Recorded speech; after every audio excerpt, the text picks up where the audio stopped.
begins like this. Always. The old enemy, the old familiar journey, the crossroads under snow, the finger post blank. And then something begins. A shadow, this man in my mind, every day, every night. That's how it is. His acts, his room, the furniture of his mind. In what world is he? In what? I make a note of these things. And there you are, my friend. There you are, trawling some kind of destiny, or lack of it. An absence. Yes, an absence of destiny creeping into its hole.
Life.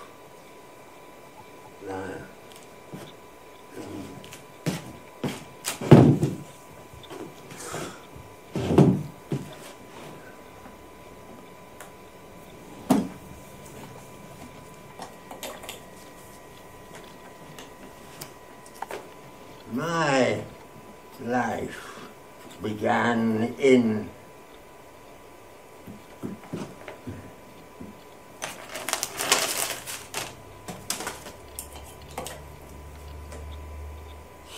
My life began with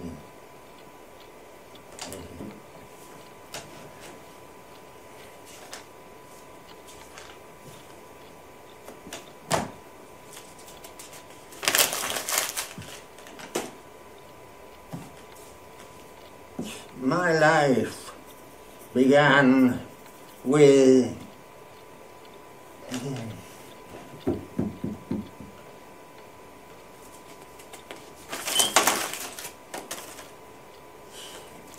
my life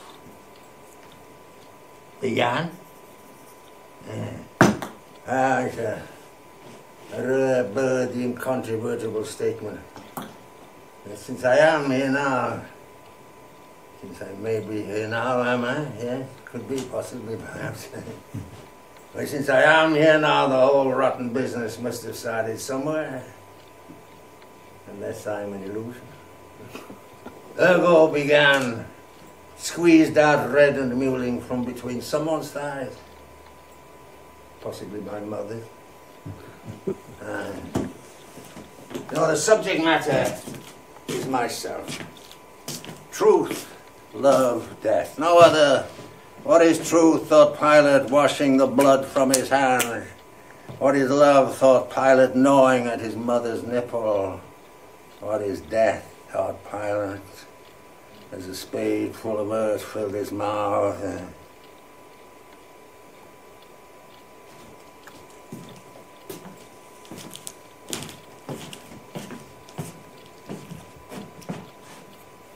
There's someone about the place who is not myself.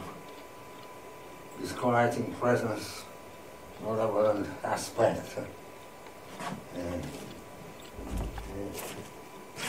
However, Crusoe kneels awaits inspiration. You know, Jack the Confessor is my muse for the day. John Jack Mark I, the frog scribbler, we plough the same furrow. Monsieur, I'm depending on you, my master, my inspiration. Monsieur, send me the divine afflatus, the blissful hypocrite. Oh, come out, you frog bastard, and say something. I wait. Things develop. His voice, his touch, his smell, chronicling a puny reality. Reality of what? Leave the question. Watch. Make a note of these things. This is sufficient. And my life work stirs within me like a creature under flash. And in the tiled corridor, indifference is rubbing her palms. You know, the decision to become a great writer came to me one morning at the D2 Messenger at 5. Yes, I hammered on the door of inspiration and seized her warmly by the throat. Of that one thing I'm certain as I am of nothing else in this doubtful universe. Certitude swept over me like a sea. Yeah. And I recommend to the world the importance of enshrining in one's life one event of which one is certain. It matters not what it may be, the important thing is that one should be certain of it. And I, John Jack, also called Crusoe, am immovably positive that the momentous decision to be a great, great writer came to me one morning at 5 o'clock precisely. I think. To begin,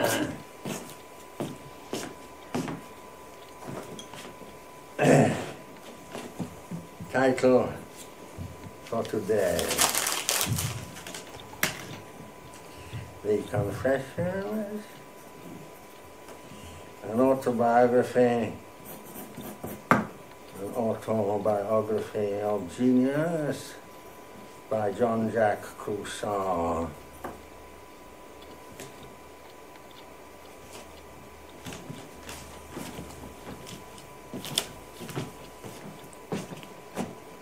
There again, his breathing, I can smell it, I hear his boots upon the stair.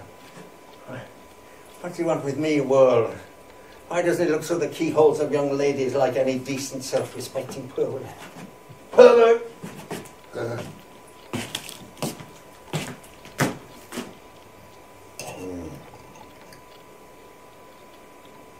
In my family, there were 3 children, and only one of my brothers was a pervert. Now, in my brother's case, a cause lay in a glass eye which appeared when he was 17. Now, between the wars, he formed an association with a diminutive but assertive daughter of an irascible estate agent from Flint, who was coming to wearing large, flowery hats and high-heeled shoes. Well, that is to say, the daughter, not the estate agent. He was perfectly normal in every respect as far as one could judge from outward appearances. Well, one night, my brother, in bending to kiss her before her front door, inadvertently impaled his left eyeball upon a large pin which he had secreted in a hat, which somewhat tempered his passion.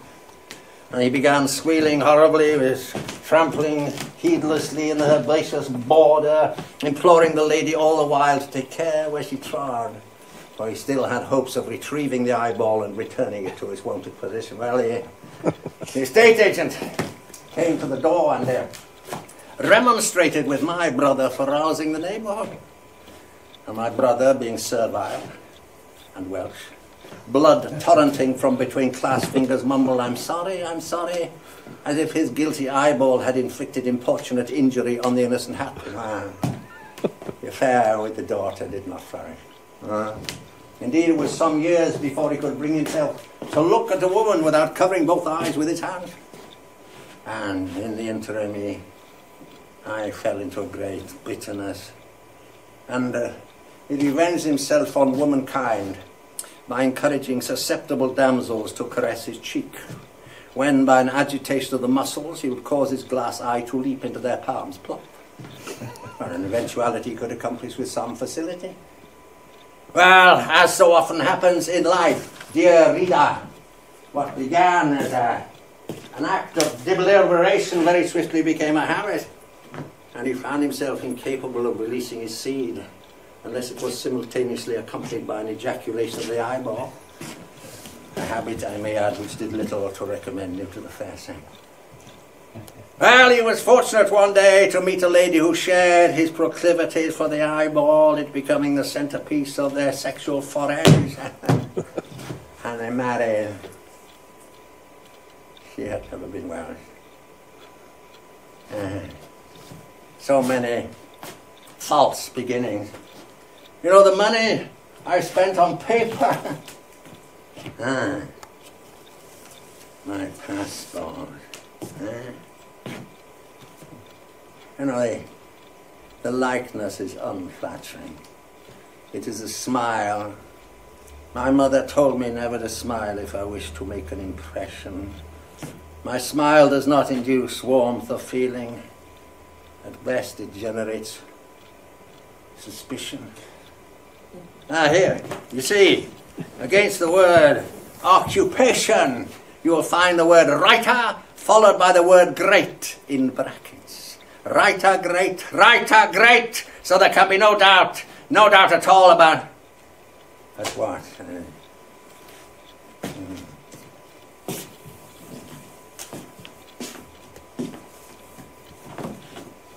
Inspiration.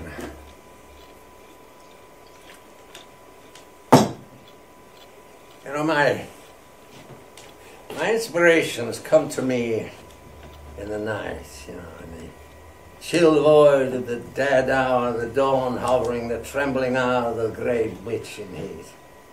Well, the thundering of my heart awakens me, you know, and that presages a birth.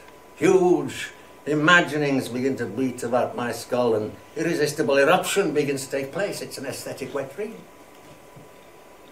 Last night, for instance, a massive drama began to rumble and then careered headlong out of my skull. Oh, beautiful, poignant, sublime. I was overawed at the spectacle of my own talent. It turned the whole concept of man, ass over tit. From this moment forward, life could never be the same again for anyone. To read my play was to have the taste of salt blood on one's tongue, to hear the ground swell of eternity, to run the cobbles of Paris with a billhook in one's hand crying, "Revolution!"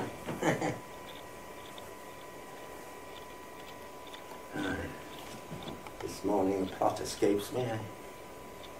I can remember nothing.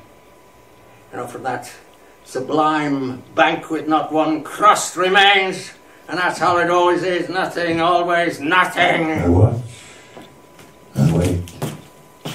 That's my function. Observe. Watch every day, every night. My eyes never close. Some development, a little progress.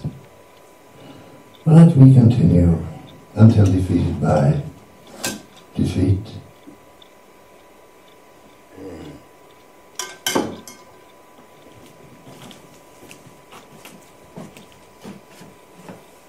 He's still there. He's always there. He's crouching on the stairs, squatting on his bony haunches, rocking himself. Ugh.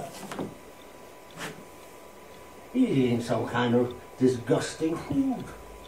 Why does Mrs. Fotty allow him this privilege, eating food upon the stair, tearing his teeth into some kind of food?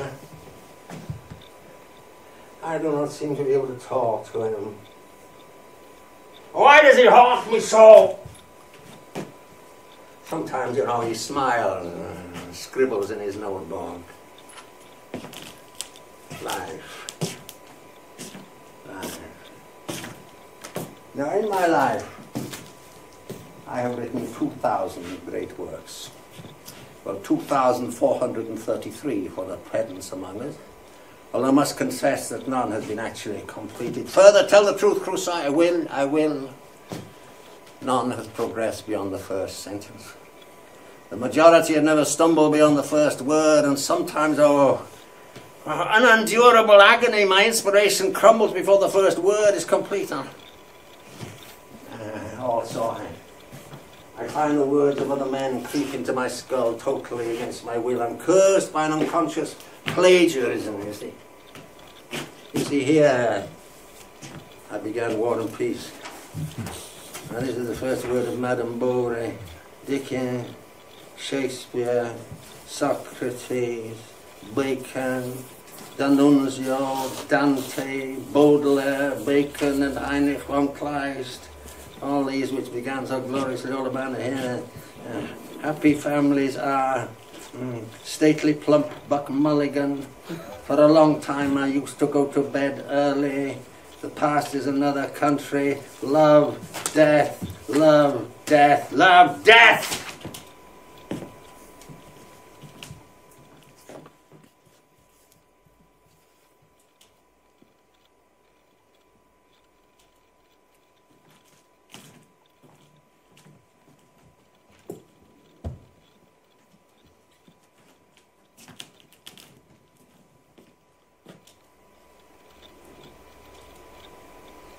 Bloody life. All right.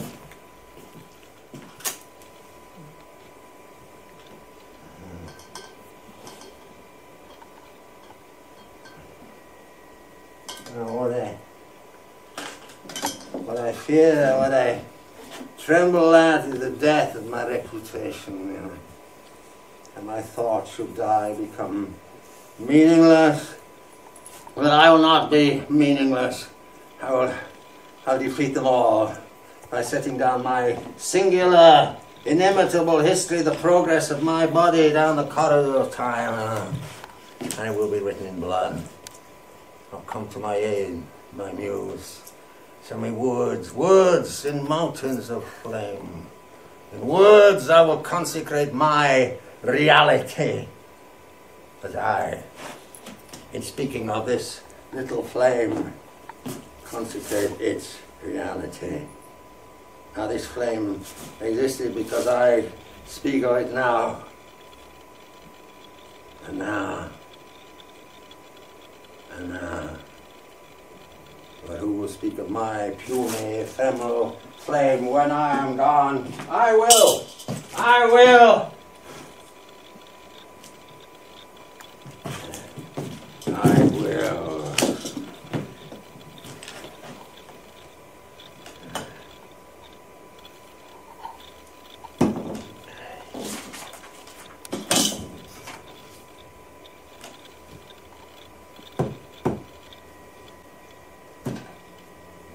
Yeah. It has not escaped me that my life has been singularly lacking in event. Is it too late, I wonder, to become a great musician? No, I will defeat them all. No. Love and death, huh? And battered between these two, love and death. All the rest is so much dust through the fingers, love and death. These are the twin pillars between which I'll stretch the pediment of my master word.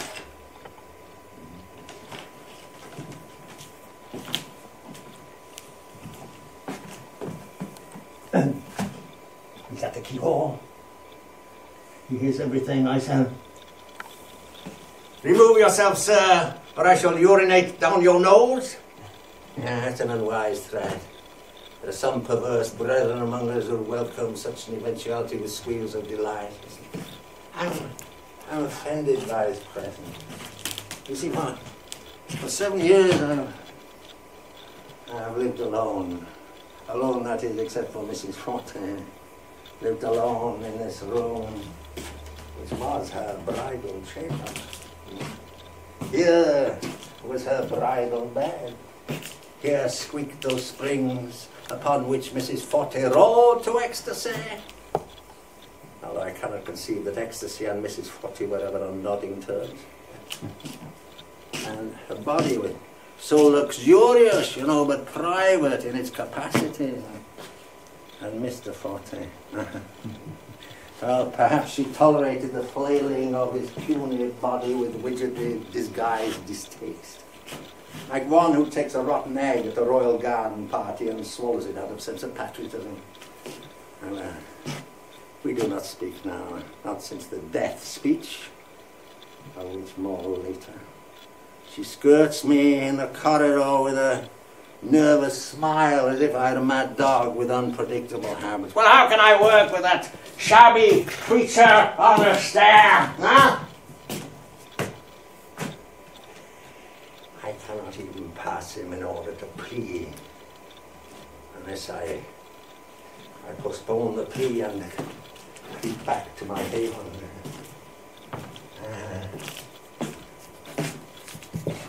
If pressed, there is always the window.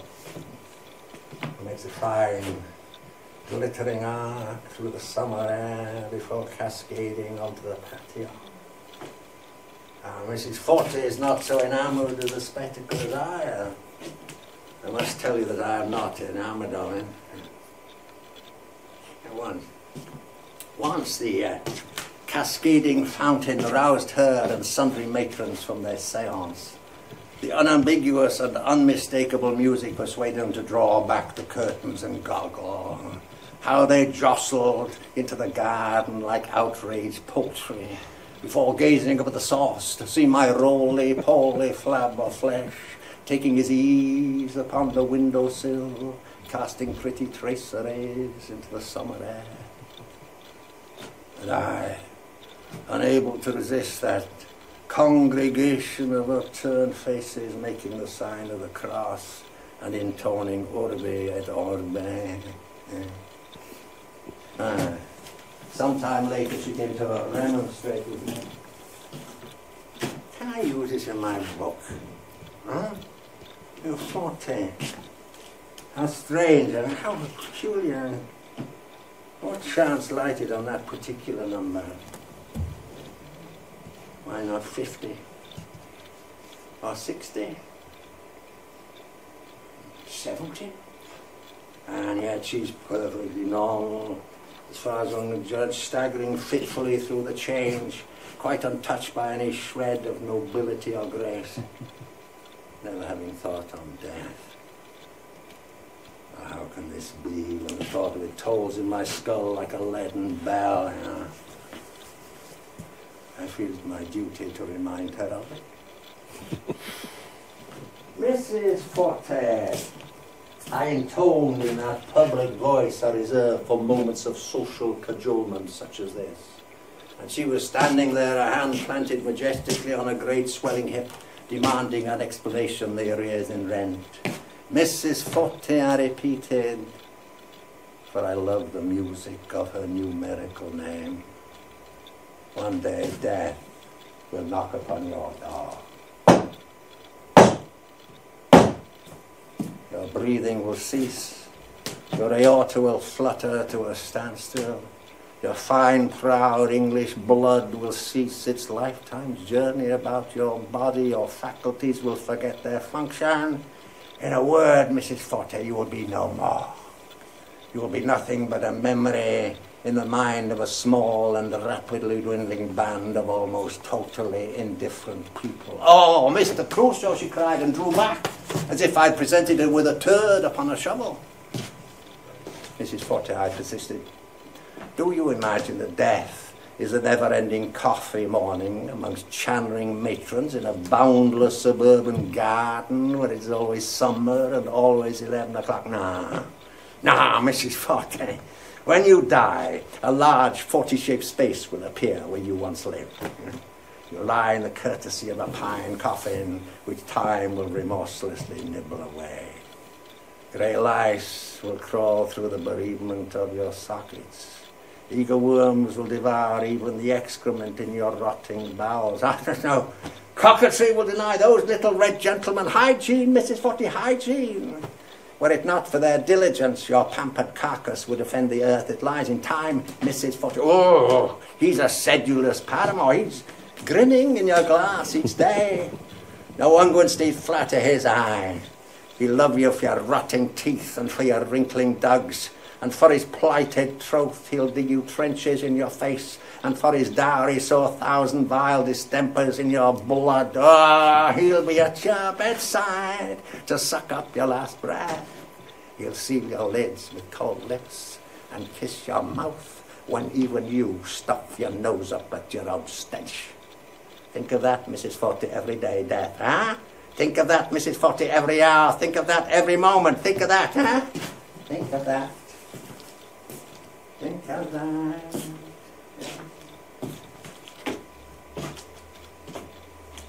Since then, I seem to discern a cooling inner attitude towards me. We still communicate, however. Each Monday I slide beneath her door an elegant treatise after the manner of Charles Lamb on my inability to pay the rent. Well, how can I be concerned with such matters when my great work awaits me? John Jak Crusoe, his life, his times, his thoughts. Come, Crusoe. Stir up the dust in a garbage heap of memory.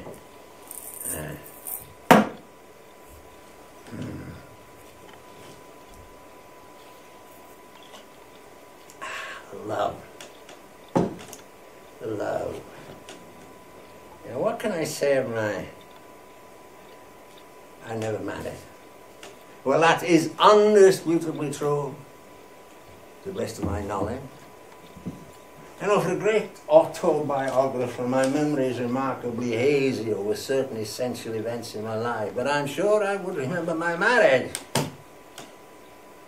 Wouldn't I? Had I done so, had I married, I suspect it would have proved unfortunate for my wife. Although it would be a great comfort to know that some fair woman thought of me from time to time. You know, I've always wished that some handsome, amorous creature had, I was going to say loved me, but that would be demanding too much of fate or desire. It would have been enough if she had shown a little kindness. You know, my confession should contain my wide-ranging adventures in love, or whatever term is current for that lewd scuffle. I think there were 3 encounters in all.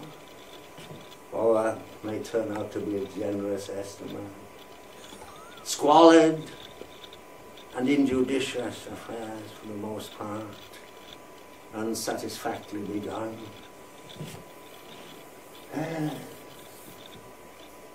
Unsatisfactorily concluded.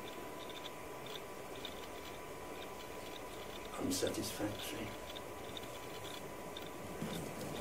Who was that? The bike by the canal, the dirt on her legs, the muslin frock. Ooh. Maisie. Oh, Maisie, here's a shilling for your hand in my bricks. No, she said. Oh, Maisie, I wish to draw you. Lift up your skirt. I'm doing some great works on the Stations of the Cross. No, she said. Oh, Maisie, I'm a doctor. I have reason to believe that you're suffering from a severe disease of the buttocks. I ought to examine you before it's too late. Now, this will involve him. No, she said.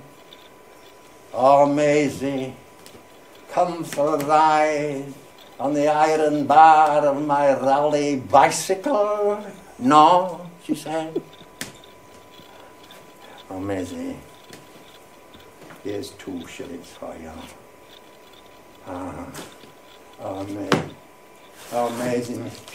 Oh, Maisie, mushy, mushy. Oh, mush, mush. Oh, mush. Oh, amazing.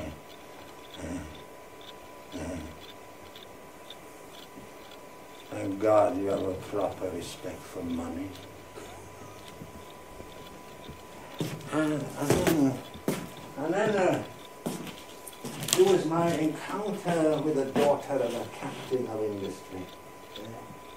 Myself inflated with the pent-up and unsatisfied desire of some 30-something. Damn, about to burst its walls. She, an unhappy matron, egregiously unprepossessing, with a man-like demeanour and the aroma of hot horse flesh about her. Now the lights out in her palatial residence off the A45. Dogs everywhere, woof woof, and 100 clocks ticking, and the lampstand gleaming, baleful but imageless in the corner.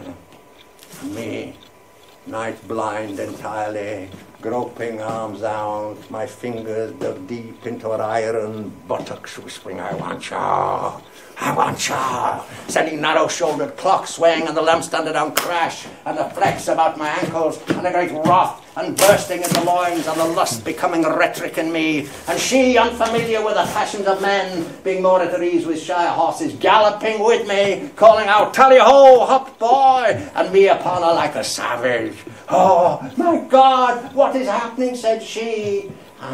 I am the cobalt bang in the cunt of creation. God is coming out of me. The skies fall, the universe trembles, the galaxies reverberate, and my body is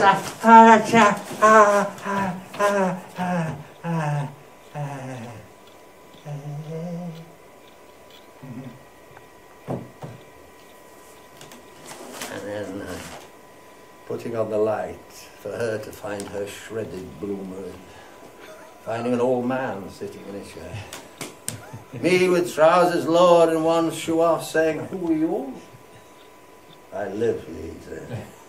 And my lady love's head over the capsized sofa, her face striped pink and puce with post-coital anguish, shouting, Daddy! And fainting away with the shame of it. And he, weeping a little for lost innocence of his daughter, saying between cracked sobs, I hope you're not going to leave this mess for your mother to clear up. When I stayed and talked with him of cricket,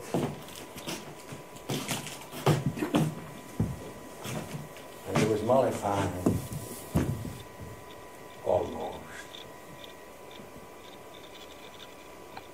And then there was my one supreme but unconcluded and therefore satisfactory encounter.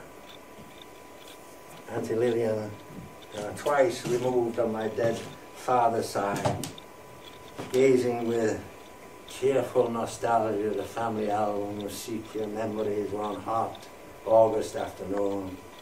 Me, but 13 or thereabouts, trembling with longings of body and soul, and the gleam of tears in her eyes, a sumptuous bosom rising and falling like the summer ocean, lambent and heavy with promise.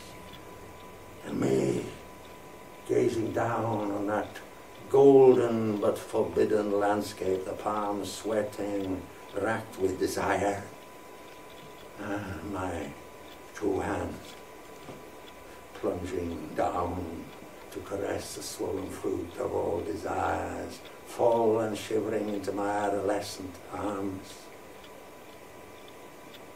Was it 10 seconds or 10 hours of melting delight? Pleasure and delight beyond the marching of the sun. The tears streaming down my cheeks, my heart bursting with the ecstasy of it.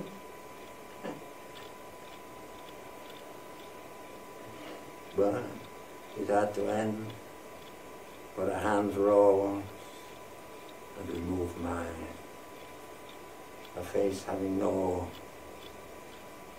disapproval but understanding, and my palms burning as if they'd clasped hot coals. It's over. For him, that is. Yeah. Poor Crusoe. I shall regret his passing.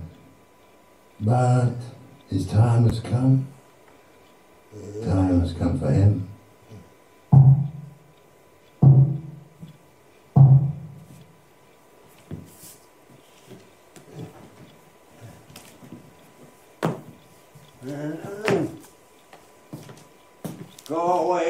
Sir, there is work to be done, my great work.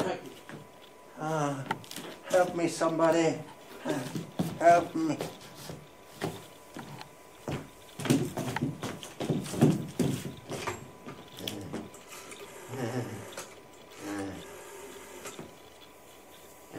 Mrs. Forte, help me.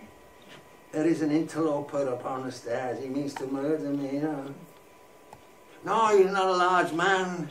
Your bulk alone, strategically placed, would render him helpless.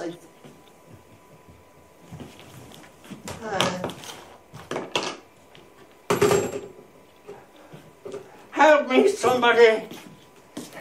Death is coming for me in his threadbare suit.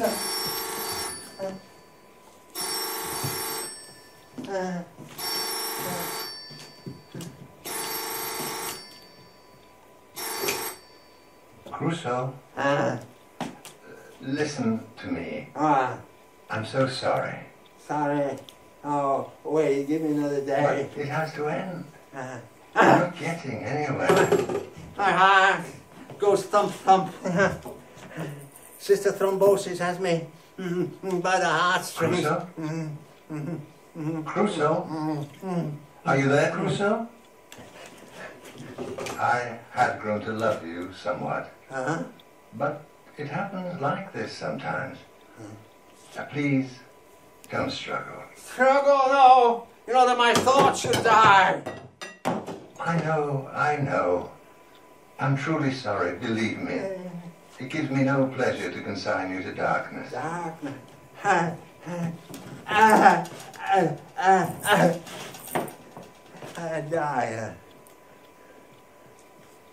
I die, Horatio. The potent poison cries, all crows my spirit. If thou in thy heart. Heart, yes! If thou didst ever hold me in thy heart, have sent thee from felicity while tell my story, my story! My story! My story!